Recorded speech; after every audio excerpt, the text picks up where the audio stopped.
bien, aujourd'hui, c'est quand même une journée un petit peu exceptionnelle parce que c'est l'aboutissement de toutes nos années, on va dire, d'études et de travail. Pour nous, ça marque vraiment un aboutissement et un nouveau commencement pour livrer la Maison Saint-Charles dans les délais.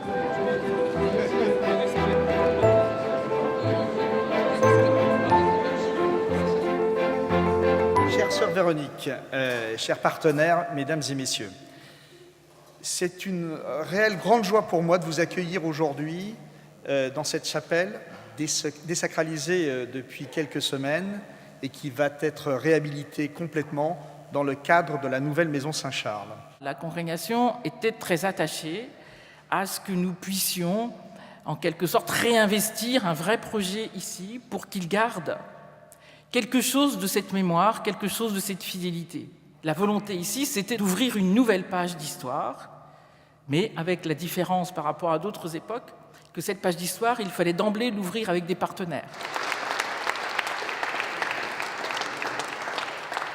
Je voudrais savoir comment vous avez monté cette opération, c'est-à-dire le cadre juridique, en gros, qui était propriétaire de quoi, qui sera propriétaire de quoi, qui finance quoi. La Maison Saint-Charles, en fait, sera gérée pendant 42 ans par Habitat Humanisme, qui va être locataire. Et dans 42 ans, l'entièreté de la Maison Saint-Charles revient à nouveau à la congrégation. Et ensuite, pour la partie hors du temps, c'est plus classique, c'est une cession du terrain qui permet la réalisation d'une opération de promotion immobilière. Comment vous allez faire pour garder une vie de communauté en étant répartis dans différents lieux ? Pour à la fois favoriser les rencontres, mais aussi les particularités de chaque sous-groupe, si j'ose dire, voilà, les spécificités, les besoins de chacun et de chacune. Les sœurs sont toutes du même côté, ont un espace qui est un espace cohérent. Elles ne sont pas par-ci, par-là, dans l'ensemble de la nouvelle Maison Saint-Charles.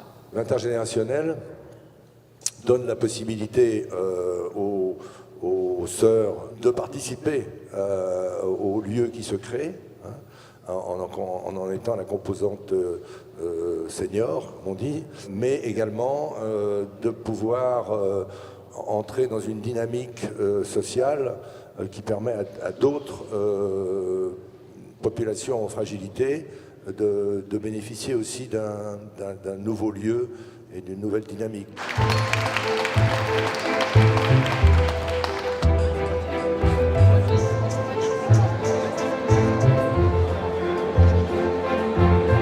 En train de travailler de concert avec Bruno Lemoyle pour affiner toute la partie détail de la chapelle et notamment tout ce qui est travail de vitraux. Alors aujourd'hui, le projet avance bien puisque nous avons démarré depuis janvier les travaux de démolition qui seront achevés d'ici la fin du mois de mai et ensuite les travaux de construction démarreront pour une période de 2 ans qui permettront une livraison de la Maison Saint-Charles autour de l'été 2020. Quand la construction commence, je pense que voilà, là on a le sentiment qu'on va aller au bout. Tant que c'est pas démoli, bon, on se dit il peut y avoir quelque chose qui arrête le chantier. Bon là, on se dit bon allez maintenant, on tient le bon bout.